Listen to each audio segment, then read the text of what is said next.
right. Well, in the middle of a game, the Mets have made a deal. The Mets have traded Eduardo Escobar to the Angels for 2 minor league pitchers. We don't know what this means. There could be a few things that it means, and we'll break all of them down during this stream. For those of you watching live, what's up? Make sure to comment.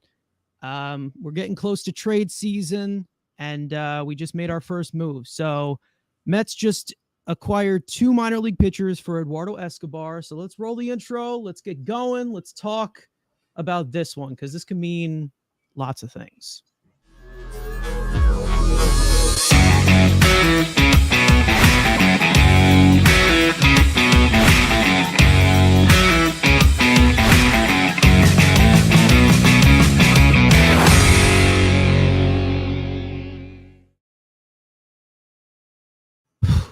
Okay, well, I got Frank to my right now on the screen. He's here. Off the top of your head, Eduardo Escobar trade. How do you feel about it? This full-on raw reaction. Yeah, I felt like it was a move that needed to be made. I mean, we knew that once Brett Beatty got called up, it was getting the full-time starting job. We knew Escobar, it was possible that he'd get traded, especially with the team struggling right now. We feel that this might be the first of many, offloading veterans. We'll see what happens with guys like Canna, with guys like Pham, David Robertson, if we'll see more trades like that as the season progresses.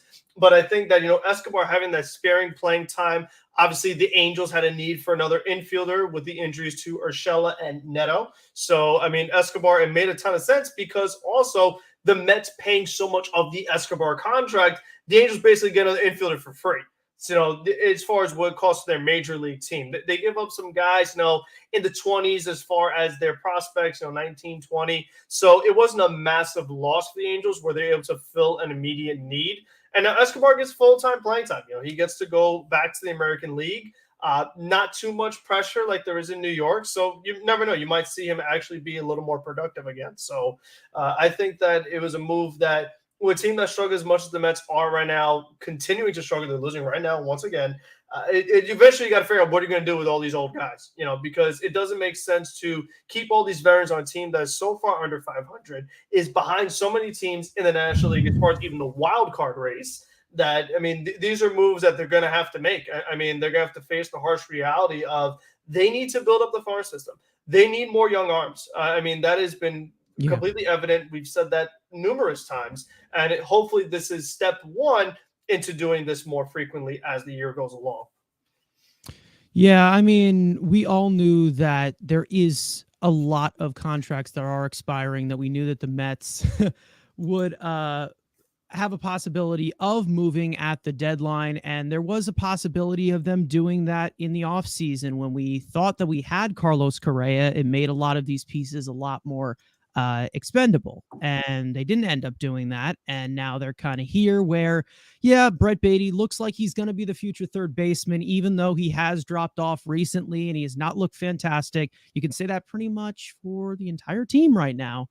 And I mean, overall, it's just something that the Mets don't seem to do at all. We haven't seen them do this much, where they continue to wring out contracts and they continue to use the service time completely until they go off to free agency, and they get nothing for them, even though they know they're not coming back the next year.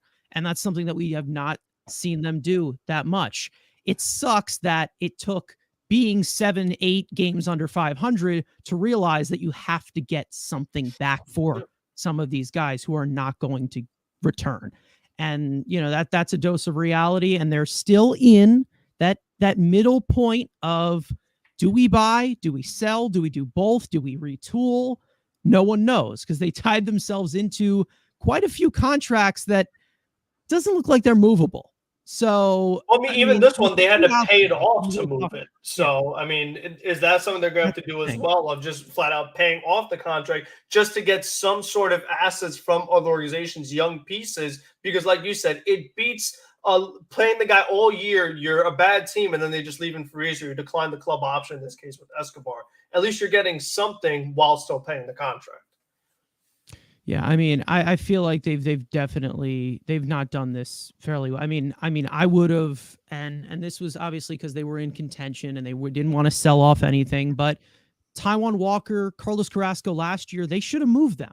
They should have moved them at the deadline because they knew that they weren't going to bring them back, especially after the deal that Taiwan Walker just got in Philly, carving us up right now. But at this point, they never do that. And I feel like there was always a mentality of they always thought that they could win at the point of the trade deadline for the last few years, and they haven't thought about doing that. And once again, it sucks that the team being 7 games under 500 and playing like absolute dog shit and underperforming with all these veteran players to realize that they actually have to do that. Now, I don't know what this does mean as for a corresponding move. We always are here to think the worst sometimes. So maybe Danny Mendick is the corresponding move, but I'm hoping that this does mean that maybe Mark Vientos comes back here, or maybe that means that Ronnie Mauricio does get a look or something like that with, Jeff McNeil struggling at, as the second baseman. And, there's a few things that the Mets need to address here. And I don't know if they can wait. I didn't see that. That better not be real. Do you see it? Yeah, it is real. Oh my God. Well, it's Martino, but that would be a complete disaster. Yeah, he talked about us acquiring. You didn't see this? He talked about us acquiring Josh Donaldson's contract, maybe Patrick Corbin's contract, to get young relievers, not hitters or anything, young relievers, because we have all of this financial flexibility. Financial flexibility being way over the cap. Just a rich owner. That's the only flexibility we have. Yeah, that is something that we have right now. It's literally just looking at flexibility, and we do have it. And it's possible that the Mets could take on some contracts, and that's something that we do want to talk about in a few future videos. There's going to be tons of trade content coming out through the week. This Escobar trade kind of screws up one of them that we have not recorded yet. So we're going to have to figure that out here, but we're going to have tons of different content of different types of themes for trading and different ideas regarding buying and selling and doing both and retooling and what have you. And most of it is going to be from the mastermind of our Rhino GM, who could be joining us in, 10, 15 minutes to talk about this one, but I don't know what they're going to do going forward. It's interesting because if they are looking to offload contracts, there are a few that I would love to offload on this team. The thing is that what are they going to get into return if they're thinking about actually competing and still going with this? Because you kind of don't have any choice. No one wants the Scherzer contract. That's pretty much a given. Yeah.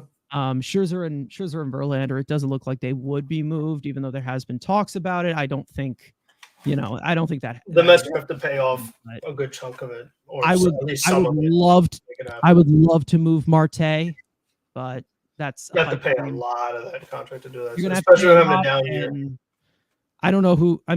If you are moving Marte, it would be most likely considered a tank year, because who else is going to be playing right field? Because you also have Tommy Pham, who's very expendable now. You have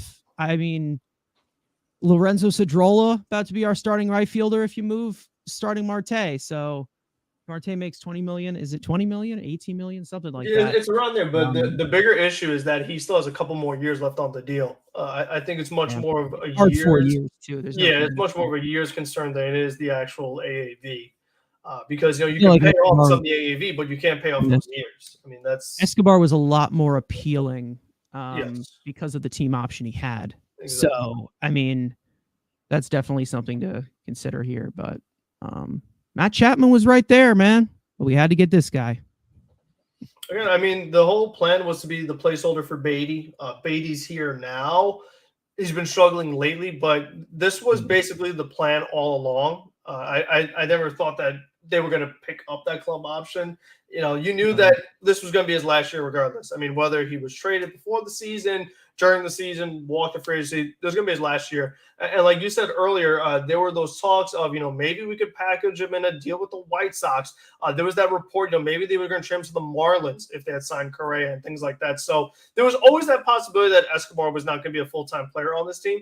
But now, I mean, with the situation they're in, it just made too much sense because the Angels had that need. So this is what happens. And that might be what the Mets need right now. They didn't wait till the deadline to move Escobar. It could be something where if a team has some outfielders, they'd be like, you know what, we could really use Tommy Pham right now. We could really use Mark Canha right now. And it could be a pre-deadline move if the team gives you the offer that you're looking for. I am impressed here with what Epler did here, because we all know that Escobar, whether you liked him or not, he was very liked in this clubhouse. And we all know that the Mets have had this huge bring up, especially in this Cohen era, which has been extremely annoying to me, of the team chemistry. And we don't want to break up the team chemistry. Well, they moved Eduardo Escobar. And it's just another one that bites the dust at this point. 80 pounds of ball into the ground. But yeah, I mean, that's the thing. I'm not sold on Beatty yet, but he's batting ninth today. He's already 0 for 2. I mean, yeah, the ground balls are definitely concerning, no doubt. But I don't know. Almost. You can't have Machado to replace him. So yeah. So I mean, and that's the thing. If Bate continues to struggle, then does Marceaux get those reps at third base? Because, there was that whole, I don't know if it's related, but they had that thing on LB Network, that potential trade of, Escobar and all these guys going to the Angels, and, Marceaux getting traded and Beatty getting traded and all these things like that. So I want to see Marceaux get a chance at some point, but I don't think that Escobar being traded necessarily does that, because, again, Escobar was a part-time player, so I don't want Marceaux to be a part-time player. I don't want it to be another Mark Vientos situation, because, again, Escobar doesn't help the Vientos situation either. That's still a Daniel Vogelback thing, and he's blocking these guys. So, and like you said, McNeil, I wouldn't mind him getting a few days off. The Yankees did it with DJ LeMahieu, who's been really struggling. They gave him a few days off. Wander Franco, Tampa, they've had some issues. He got a few days off with his frustrations. And you see McNeil all the time just flipping out. He's just not in it at all right now.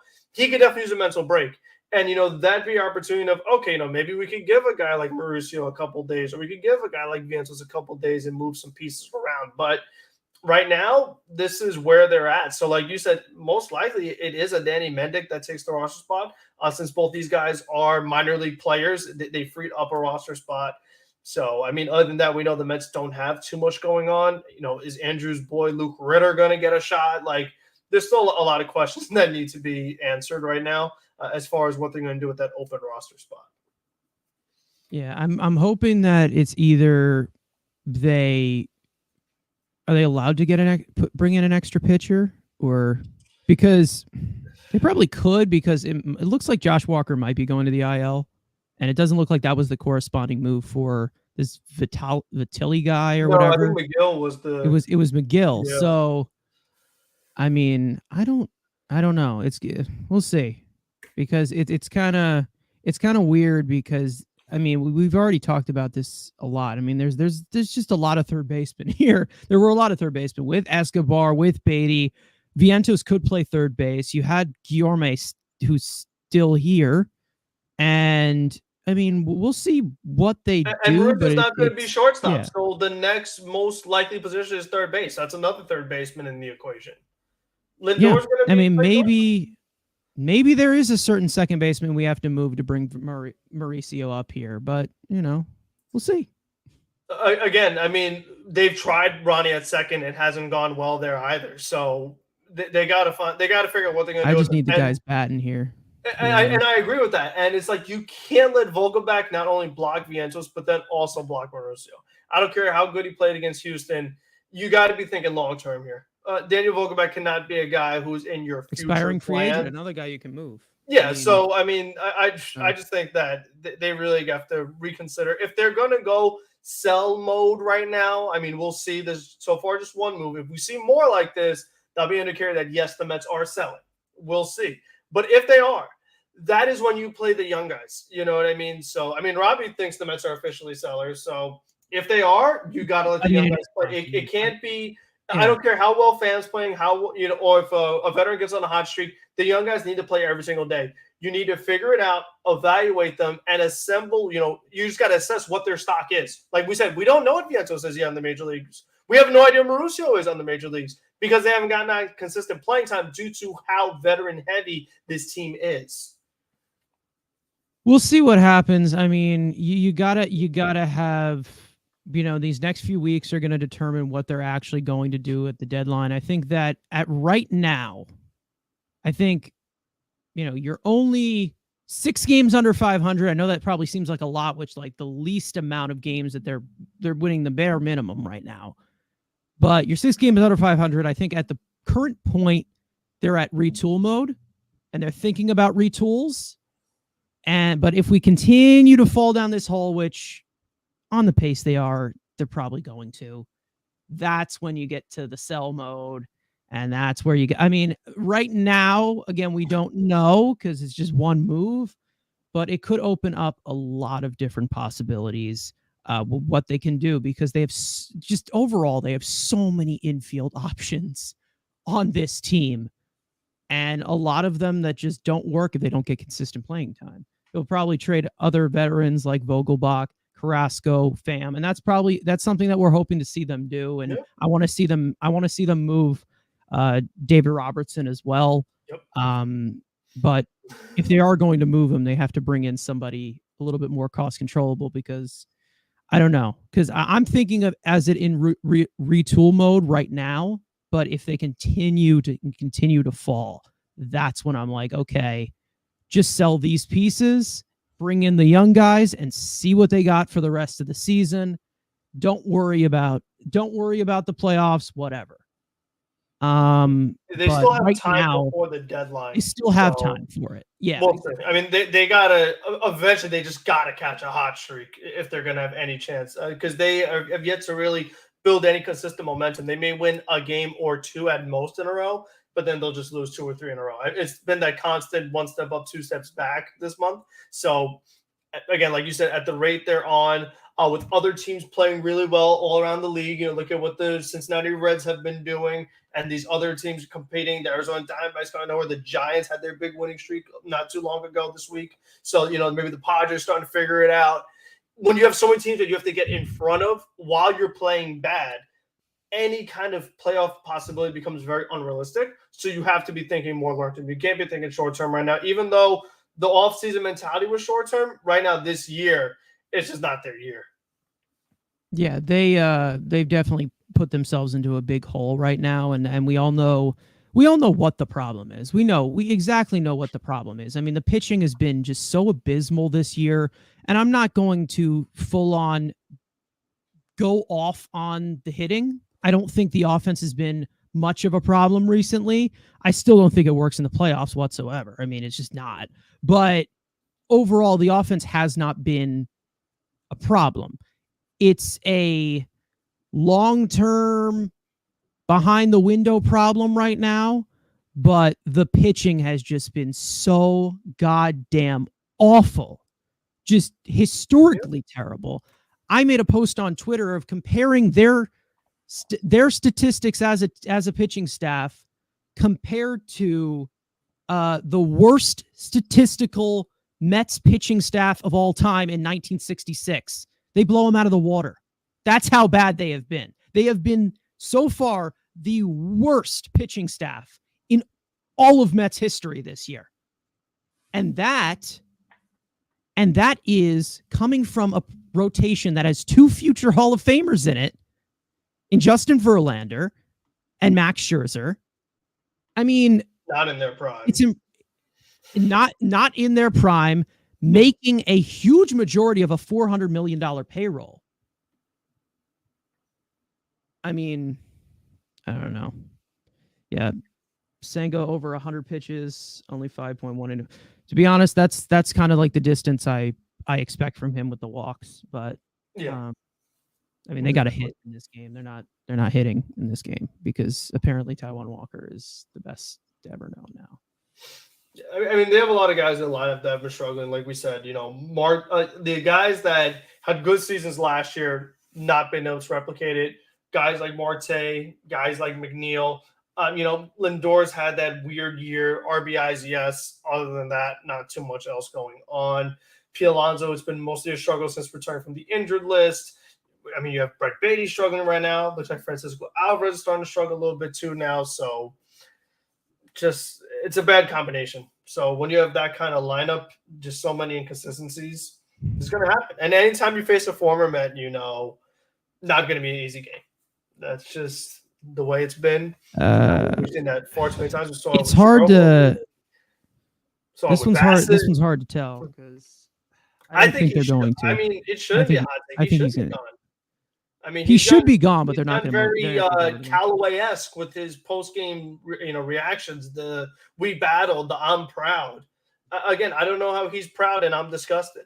That makes no sense to me. You can't be proud of this. You have big expectations, massive payroll, and you absolutely suck. How could you be proud? All you do is lose. You have terrible pitching. Your managing hasn't helped the situation much. So how can you be proud of how these guys have fought in battle? Just because the offense has had some big run-scoring outbursts that hasn't really mattered because the pitching, like you said, is just so historically bad. What's the point? You're fighting, you're working your butt off just to lose. So, I mean, that's what's just very frustrating about it. And then as far as the prospects that the Mets acquired from the Angels, we haven't really touched on this quite yet.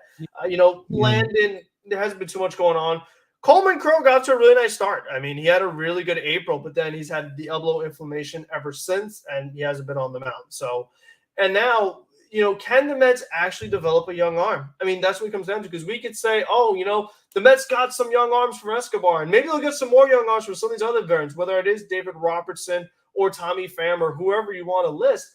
But if the Mets don't develop these guys and they don't actually turn them into quality major league pitchers, it doesn't really matter. I mean, they could trade for as many prospects as they want, get as many young arms as they want. But if you can't develop them and you can't turn them into anything good, then it's not going to work. And it's something that I've been saying the past couple of weeks. The Mets just have not developed young pitching. They just haven't done it. I mean, we have not seen it. We hope that if they actually do get Stearns, that can turn around.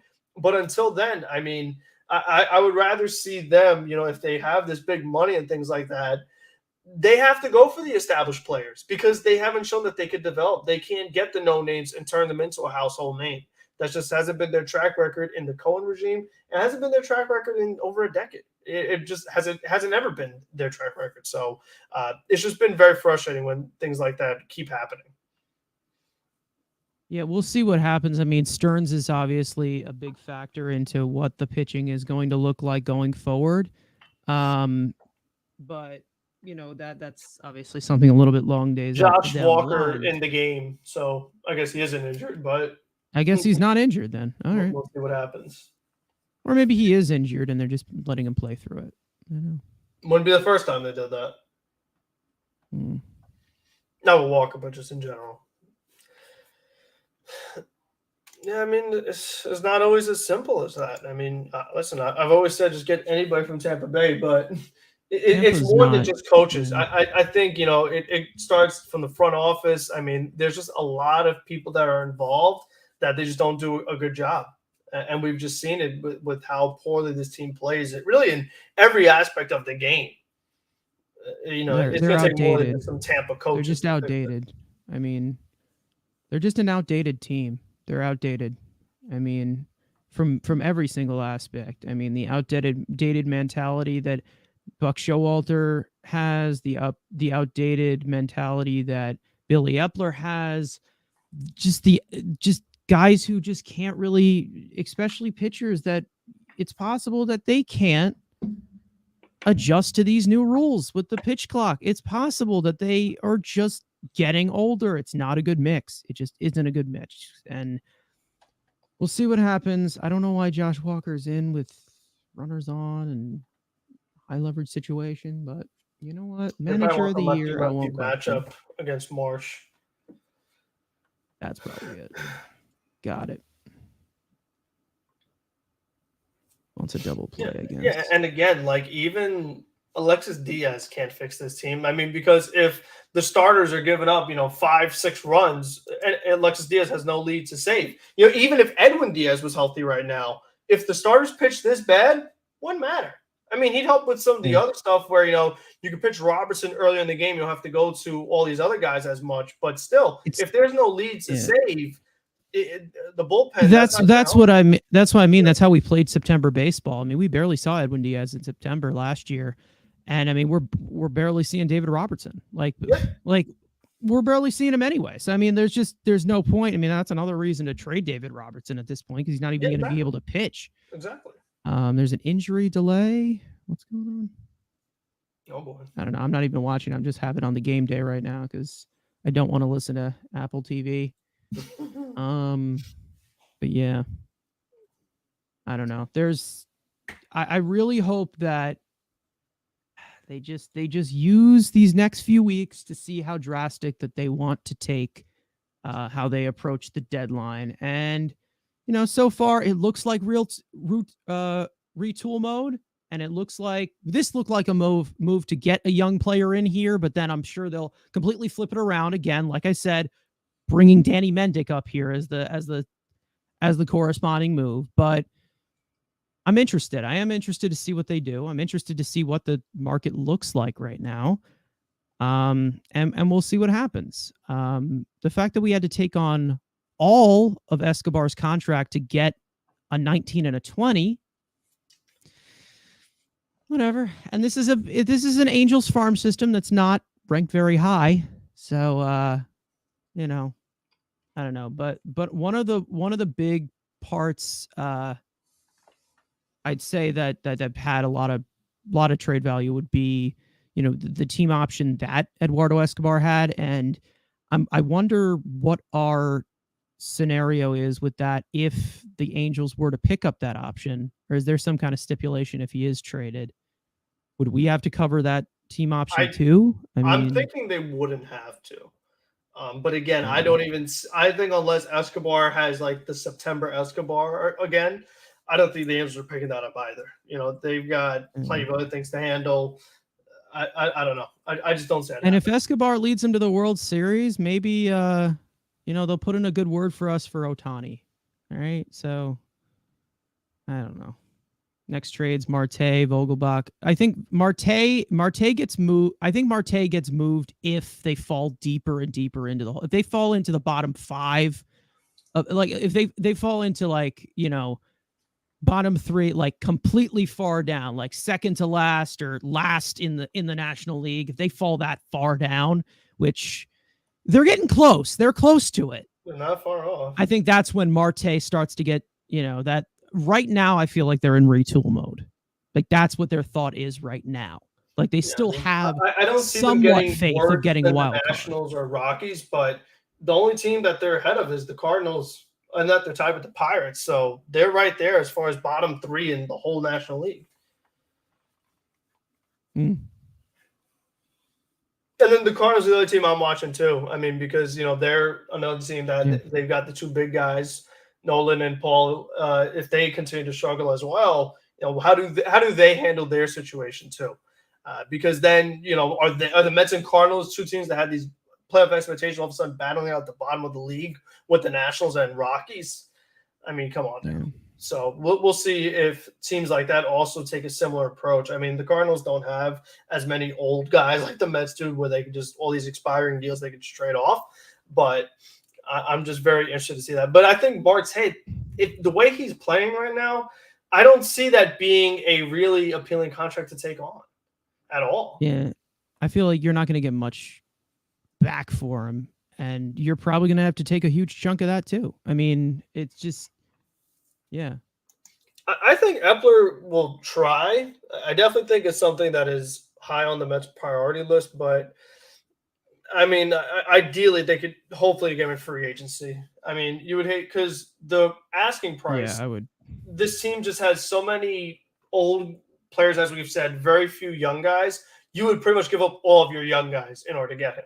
So, and even if they did have Ohtani, they still need so much more. And then if you lose all your young guys, it just makes it really hard because The problem is that Scherzer would still don't be think it's here. worth it. Verlander would still be here. You wouldn't have any flexibility to really to fill in all those other pieces that you're losing. You're giving up the Parada, probably giving up Marceaux, maybe Beatty, maybe Aram, not all of them, but definitely a combination of them. And then trying to fill in all that is no simple task. I mean, I said this earlier to you guys before. Basically, I mean, I don't think it's worth it to be as such of an old team as they are to get rid of these young guys and try to fix a team that's just plummeting right now. I mean, there's just no... I mean, if the Mets were, let's say, supposedly heat up in July, right? Like, that's when you're like, okay, do you make this push for Ohtani? But like right now at the pace that they're going, what the fuck is the point at this point? I mean, like Ohtani is gonna,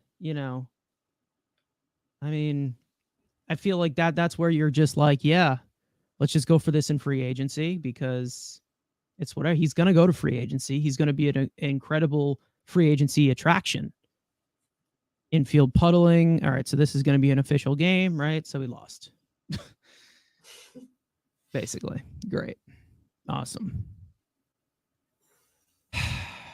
Lost to Taiwan Walker. Lovely.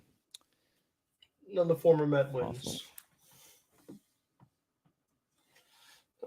So, I mean, we'll see what happens. But I wonder what are they going to do with someone like even Jose Quintana? I mean, by the time he comes back, they're so far out of it. Is he someone you look to move in the offseason or something like that? Like, it's just a very tough situation they're in because they plan to be a playoff contender. I mean, that's why they spent all this money. They were bound to be in the playoffs, but with this right now, I'm curious to see because the past 2 seasons, they had those long times they spent in first place in the first half of the season. So they're like, oh, we need to make those offensive upgrades at the deadline. Now this time, I don't know. Oh, God. Yeah.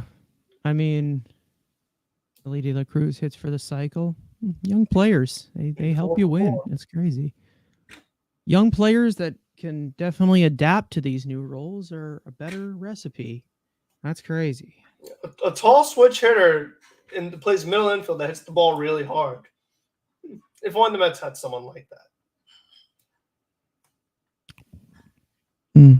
It's too bad that Elly De La Cruz hits it on the ground too much because he can't grow at all as a player. Jeff Brigham coming in for Walker. With the bases loaded. They're still going on. Is it raining? I mean, to be honest, I'm not even getting pissed off at any of these managerial moves anymore. To be honest, they show that they don't care. So why the hell would I care at this point? I mean, I've gone to trade season at this point. It was what they're going to be actually doing. And they're just unwatchable. But the move they made today, maybe that's the mentality they're in as well. I hope so. I really hope so. For those of you in here, make sure to like the stream if you have not already. Eduardo Escobar has been traded to the LA Angels. This is I think what takes us to the World Series. This move right here. This is 100% it. Yeah. Epler's connection with the Angels. They're still tight. So I don't know. But yeah, we were talking about this off stream of one of the videos that had Eduardo Escobar in it as a possibility. And one of the biggest points we were going to bring up was the Angels, who just lost Urshela and they lost Neto, and they lost a lot of infielders this year. And that was a possibility. I mean, I wished that they could have used the team option as more value to possibly get a Hunter Renfroe in exchange, who's also a expiring free agent. And then you also have Eduardo Escobar can play the outfield. This is an interesting question. You take a good portion of Corbin's contract to get Mackenzie Gore. If the Nationals would pay the last payment to Cano, yeah, sure. I know. I mean, we got a lot of, we're still paying McCann. We're still paying just a lot of guys. Nito, Cano. Yeah. We got deferred payments for Edwin Diaz. We're still paying Saberhagen. Still paying Bonilla. Good Lord. But whatever. They have the flexibility to do it as long as they're acknowledging that this move is not working. And yeah, there you go. I mean, it's it sucks that them having to lose so much is the way that they actually manage an asset to make that. I mean, I really wish that they would retool and address some weaknesses with expiring free agents, but for some reason, when this team they're in some kind of playoff contention, they always are just like, no, let's stay put. Let's just keep adding and adding and adding. And I mean, we all know that like it took them. I mean, look, it just shows with how long it took them to get rid of JD Davis. I mean, let's be real. Like he was the only one, like the only like major league player they actually traded. Like, I mean, who also went on to become way better than he was here. I mean, we all saw that coming because the Giants actually had good hitting coaches. With all these trades that they make, it's just there's something else going on here where, like I say, if we see Escobar all of a sudden turn it on again and become a productive player like he was before, we get the month of Escobar. Yeah, no, if you see that again, it's just a constant thing of player is a decent player. They come to Mets not good. They leave the Mets and they become good. Again, there's something with the development, just everything that they do. They just don't do it correctly. I mean, it just happens way too frequently to convince me otherwise. Yeah. I mean, offloading pieces like this, I think, again, there's quite a few stages that they have to go through before they fully tear this entire thing down. Obviously, the team obviously needs to keep losing if they continue to elevate this. And obviously, like I said, they're in real retool mode right now, I believe. And if they continue to lose like this and they continue to fall and they continue to fall, then they get to selling maybe some bigger contracts. If they continue to lose and continue to lose, then they look to move. I mean, maybe to look to move somebody from the core. I mean, we'll see what happens. And then if they're one of the worst teams in baseball, if they are like the worst team in all of baseball, if it goes to drastic measures, that's when you start firing some staff members. And that's where you start doing that and start doing the whole overhaul. And, I mean, I hope it doesn't drop to that point. They just showed how the Phillies scored.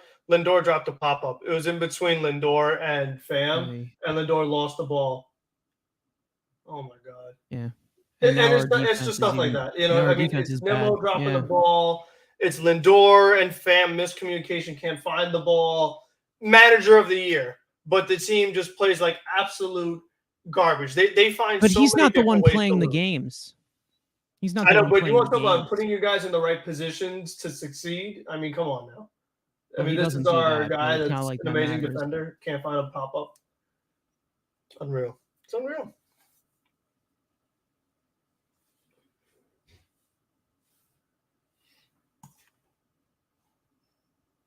Again. No, I mean, they're just showing the one from earlier. If I got a chance to see it, because not watching that Apple TV garbage. But it's crazy. But I mean, I don't think they need to be the worst team in baseball to move on from staff members. I think with where they're at right now was enough for me. I mean, again, where they're at right now is enough to get rid of Hefner already. I mean, let's be real. Hefner, yes, but I'm saying also with Epler, he has not done anything in his entire career as an executive moving on from him to have this kind of leash. I mean, we talk about it. It's bad. Neither is Buck. After bad move, after bad move. I mean, Narvaez is another one. Terrible. And he just continues to make bad move after bad. Like, where are the good moves? Where are they? Don't see them. Just bad move after bad move. They don't stick either. Any possible good moves don't stick either. I don't know. I think we already know that this guy's not a good GM.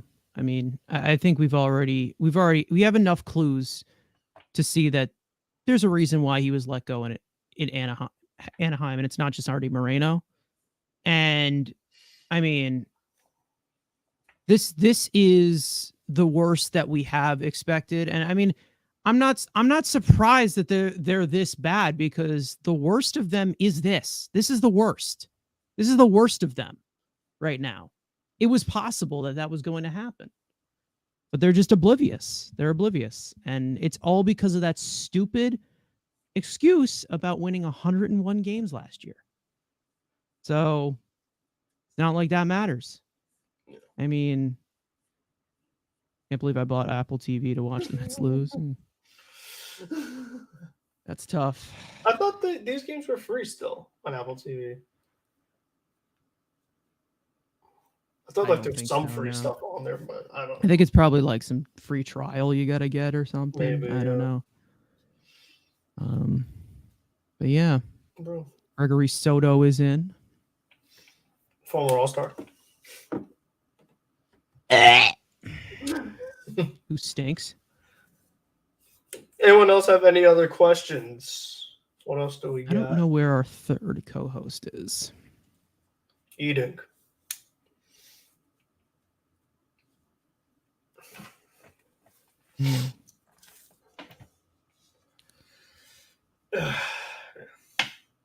Where is Drew at?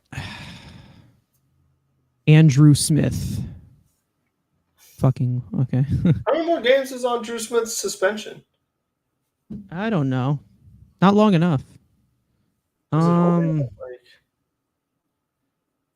it was the second game of the Yankee series. Any way to get off of Verlander? I mean, they'd have to pay. And the thing is that like neither one they're on the last year of their deal.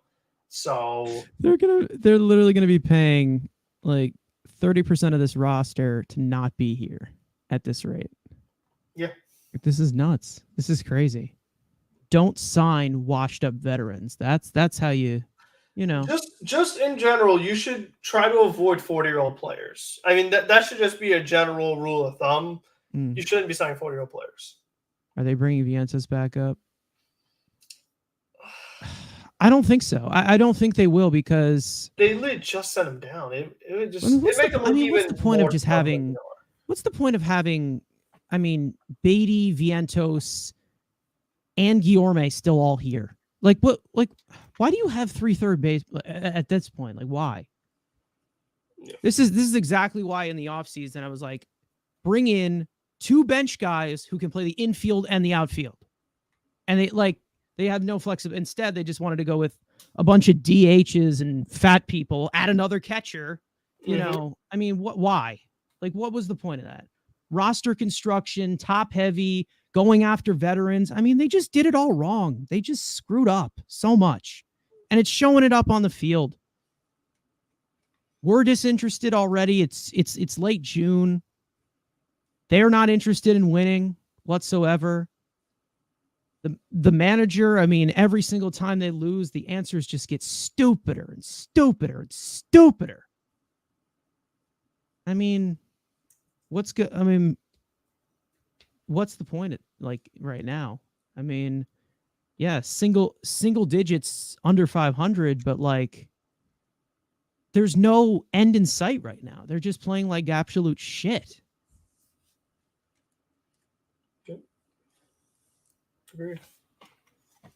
They rely on mid-90s. Yeah, I mean, they're just out of date. It could be Danny Mendick. It could be, like we said, is there room for another pitcher? Maybe, but I just, the thing is that Escobar and Vientos, they're 2 separate roles. I mean, Escobar was getting some time at second base. He was getting some time at third base. You're not going to see Vientos probably at either one. I mean, Vientos played a little bit of third base this year. It didn't go well. Beatty's the third baseman. So if Vientos is going to get any playing time, like we said earlier, it's going to be a DH. And with Daniel Vogelbach playing just about every day, that still doesn't change where they're at. And I think that even if you face a lefty, it looks like, oh, well, Canna and Pham have to start. So Escobar and Vientos, they're 2 separate situations. So I don't think this necessarily means Vientos comes back. Their bullpen is old and not reliable. I mean, yeah. I mean, it's been bottom 5 in pretty much every single category, aside from David Robertson, who barely even pitches right now, who's had a good season. The only asset they probably can move. I mean, I'm praying that they could find somebody to take Adam Ottavino's contract, but No way. I don't think that happens. No way. Maybe And that's the thing. Like even Ottavino is a perfect example. Like they just continue to go old. I mean, consistently. Veterans. I mean, Ottavino was another year older, and you give him a multi-year deal. You don't give multi-year deals to relievers, and then you don't give multi-year deals to relievers who like they're above 35. Like they just do things that you're not supposed to do consistently. And my fear is that since what Robertson's doing this year, my fear is that they're going to bring him back too. Yeah, what? It won't surprise me. Like, I just why? Like it's just team's just old. They're old. They're freaking old. It's hard to watch. We talked about this from the beginning, and McNeil strikes out again. Okay, we talked about this from the beginning. The team's just too old, and they can't keep up with it.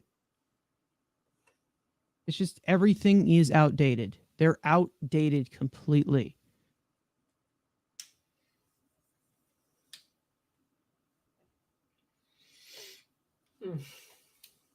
This is interesting. Michael Marino. Mets are getting high praise from several league evaluators I've spoke with for their Eduardo Escobar trade. All of them echoing the same sentiment. Why would the Angels give up Crow in that deal? I don't know. Again, I mean, if the guy's a 20, I mean, he's not a 2. He's not a 5. Like, come on now. He's a 20 for a reason. And the guy also is dealing with elbow inflammation, which is never – he's been out since April. I mean, let's also be real. Start. I mean, the Angels did load up their farm with pitching. They did. 2 years ago. They went all pitching. I mean, they probably deepened their farm a lot, and some of these guys have probably grown into all Epler gone. This guy, maybe he is something, but I'm really not worried about what we get in return. To be honest, I just want to get rid of a lot of these old fucks. Like I can't. I don't know. There is some drastic measures that I want the Mets to make if it continues to fall. I mean, I'm ready to do it right now, to be honest, because I don't see any end in sight, but got to wait until they fall to, I guess, 10, 12, 14 games under 500, and that's when they start pissing it all away. And that's when we, that's when we trade Senga. I mean, his contract's actually not too terrible. So we'll see. Harper trying I don't to think bunt. they're doing that yet. Okay. I mean, if they were struggling this bad again next year, then I would think they would go the Sanger route, but I don't think that's happening this year. Top 20 prospect in the Angels farm who has looked very impressive in over 20 innings pitched this season. He's currently on the IL. Okay. I mean, there are a few pitchers that the Mets actually have. I mean, they've developed nicely in the minor leagues so far. There's a few, but they're not frontline guys. So, the only way that you can do that is, in the draft or whatever. Exactly. But drafting pitchers is also another situation that, I mean, they had the 2 lottery. Well, I won't say lottery, but still 2 top 20 picks last year took 2 hitters. So that is another possibility. Luke Voigt could be coming up for Escobar, who also is in that lefty killing, I guess. But again, that's more lack of flexibility if they do that. Yeah, exactly. More lack of flexibility. Because Escobar was doing some second base, some third base.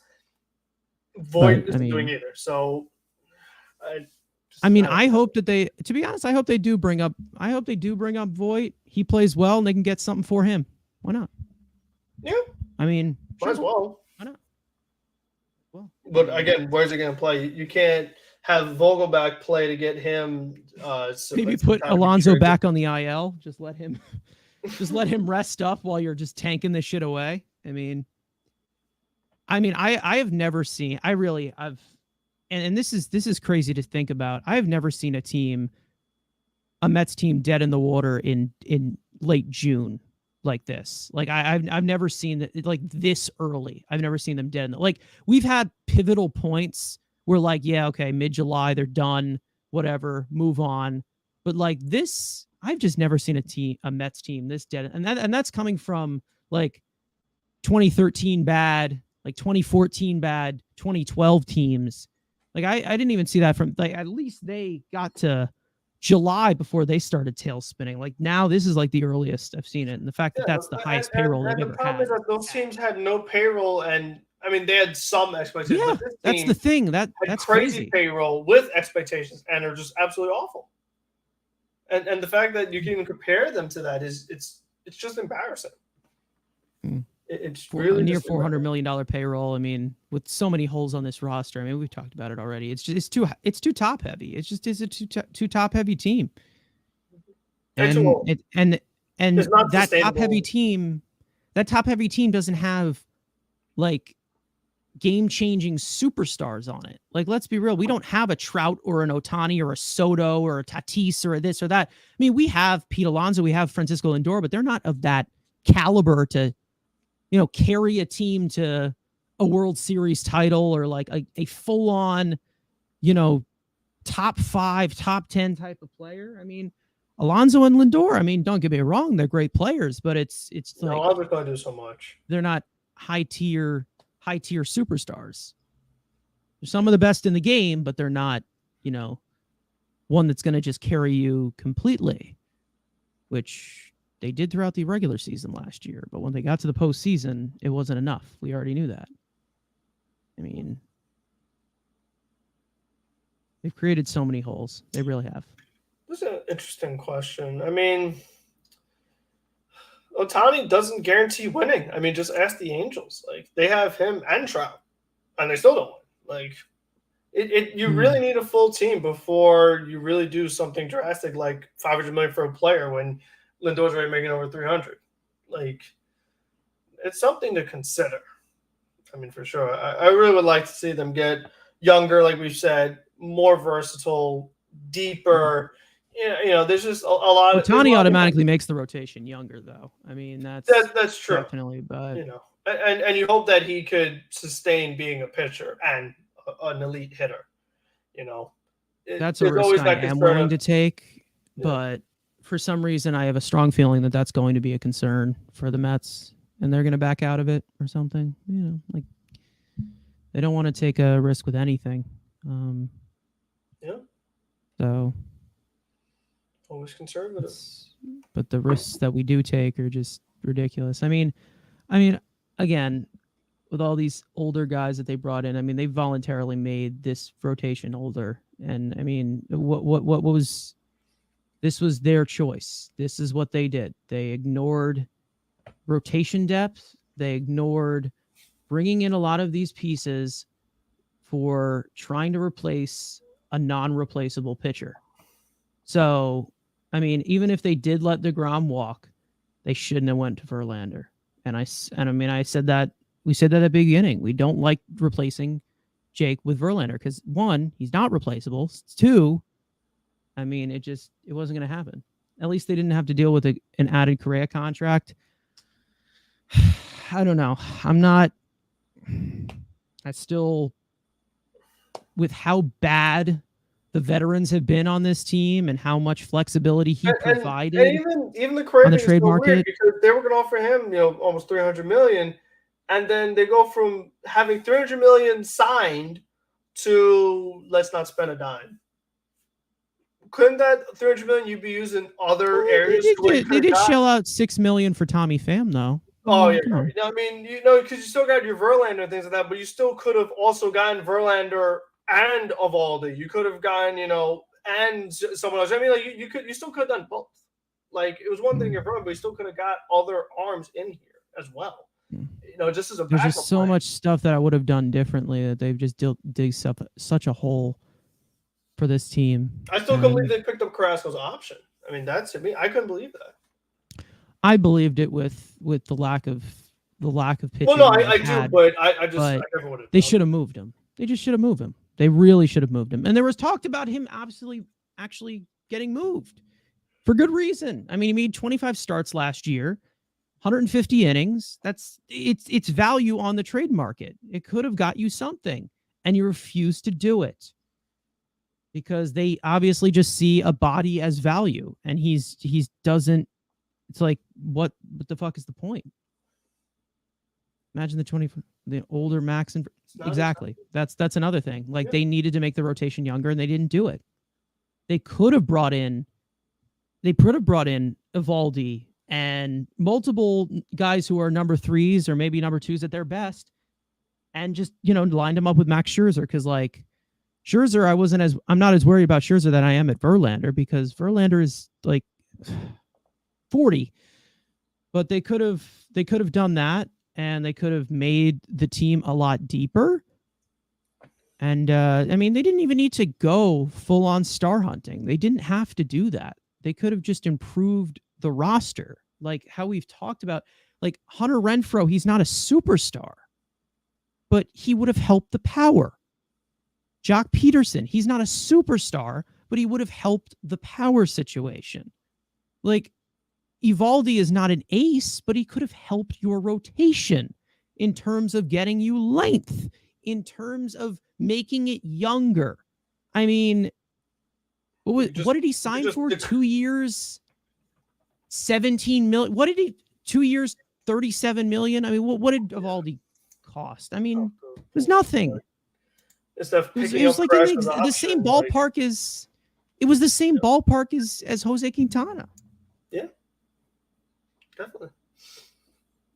Yeah, that's the problem. That I'm curious to see what they do. Like if they can't go veteran heavy again, because like this point with Max and Verlander, the team's only going to get worse. That's the sad part. Like Marte's also going to get another year older. I mean, what are they going to do? Like the team is just they're not going to get better. It looks exactly like what Billy Epler built in or failed to build in LA. I mean, I just Justin Upton, Starling Marte, there's some parallels there. I mean, I don't know.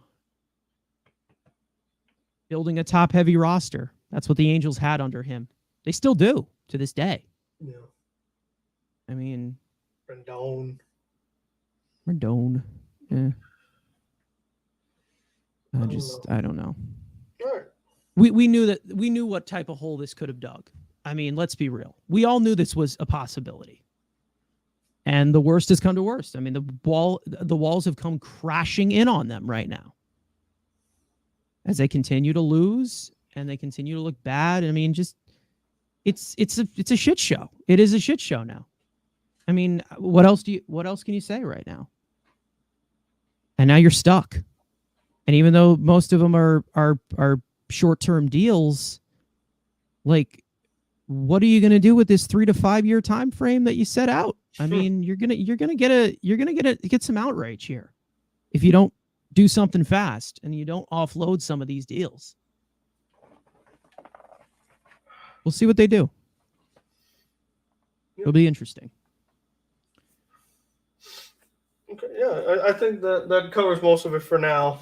Unless we got anything else. We went about an hour. Last questions. We'll let it run to an hour, and then we'll hop off here. We got some videos that we're going to record off stream that are going to go out throughout the week. We're going to talk about a lot of trade season stuff, different themes of them buying and selling, Ramon, and possibly doing the same. See you, Ramon. Thank you for stopping by. Hit the subscribe button if you guys have not already. Follow us on Twitter at Mets Weekly Pod for some updates there as well for some things that come out. Follow us on TikTok, stuff like that. Individual links are in the description. But yeah, other than that, I guess, we'll just follow the rest of this game, even though we kind of know the result. And definitely a lot to look forward to. Not for the team's performance, but for what the Mets actually do. But one more time, Eduardo Escobar has been traded to the Angels. The first domino to fall in this pivotal trade deadline. I don't know what Epler's doing right now, but hopefully something happens. Yeah, and we got 2 minor league pitchers, one that is injured and pretty good. The other one's been kind of shit. But yeah, Mets are covering most of all of that contract. And yeah, we'll see you guys next time. Let's go Mets. I'd say don't suck, but we're at a different point there. So, Yeah. All right. We'll see you guys next time. Peace out.